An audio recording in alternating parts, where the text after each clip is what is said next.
अक्सर लोग मुझे ये कहते हैं कि आप अपनी जो कंपनी की प्रोडक्शन अंदर से दिखाते हो, लोग तो छुपाते हैं, तो इसकी क्या वजह हो सकती है? तो उसकी वजह ये होती है कि आप जितना लोगों को दिखाओगे, सिखाओगे, उतना लोगों को अवेयरनेस आती, लोग आप पे ट्रस्ट ज़्यादा करते हैं। और आजकल हम जिस दुनिया में रहते हैं, ये डिजिटल वर्ल्ड है और यहाँ पे आप कुछ छुपा नहीं सकते, हर चीज़ इंटरनेट पर पड़ी हुई है। तो जो सीखने वाले होते हैं वो कैसे भी सीख लेते हैं, और यही सिलसिला अगर छुपाने का, दिखाने का चलता रहता तो हम भी कभी सीख ना पाते। हमने भी इसी तरह सीखा, हमें भी किसी न किसी ने सिखाया, और हम भी चाहते हैं कि दुनिया के साथ हर चीज़ शेयर करनी चाहिए ताकि उनको पता चले कि असल में प्रोडक्शन या कुकिंग होती कैसे है। अब मैं इसको किचन बोलता होता हूँ, और किचन में इसी तरह होता है कि आपको डस्ट भी नज़र आएगी, टूटी फूटी चीज़ें भी नज़र आएंगी, और मशीनें भी नज़र आएंगी। मशीनें गंदी भी होती हैं, मशीनें साफ़ भी होती हैं, और इसी तरह चीज़ तैयार होके सामने आती है और लोगों को पता चलता है हाँ, रियलिटी असल में ये है।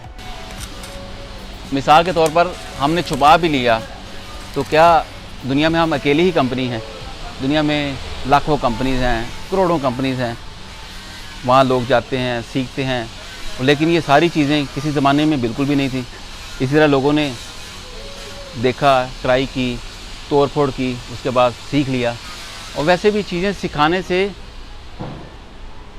इल्म बढ़ता है, और इल्म बढ़ने से आपका इल्म कम नहीं होता, हमारा इल्म कम नहीं होता। तो मुझे मज़ा आता है लोगों को दिखाना कि देखिए हम किस तरह तोड़ फोड़ करके चीज़ें तैयार करते हैं। एक आइडिया क्लाइंट लेके आता है, हम उस आइडिया पे काम करते हैं, हम भी सीखते हैं।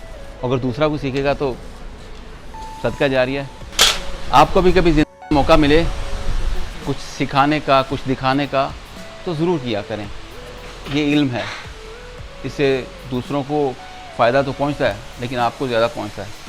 और मेरी ज़िंदगी में इससे बहुत फ़ायदा होता है। जितना मैं लोगों को दिखाता हूँ, लोग ट्रस्ट बिल्ड हो जाता है उनका, और वो प्यार करते हैं, साथ काम करना चाहते हैं। उनको पता है कि रियलिटी ये है, इस तरह काम चलता है और इस तरह दुनिया चलती है। तो यही आपसे शेयर करता हूँ कि मेरे पास जो भी इंफॉर्मेशन होगी, कंपनी की हो, मेरी लाइफ की हो, शेयर करता रहूँगा। आपके पास कुछ हो ज़रूर बताइएगा, मैं सीखना चाहूँगा। और हमारे पास जो कुछ है मैं कोशिश करूँगा कि आपको दिखाया जाए, सिखाया जाए। तो इसी तरह दुनिया चलती है, इसी तरह ज़माना चलता है, और इसी तरह लोग फिर लोगों को उस्ताद मानते हैं। Thank you so much.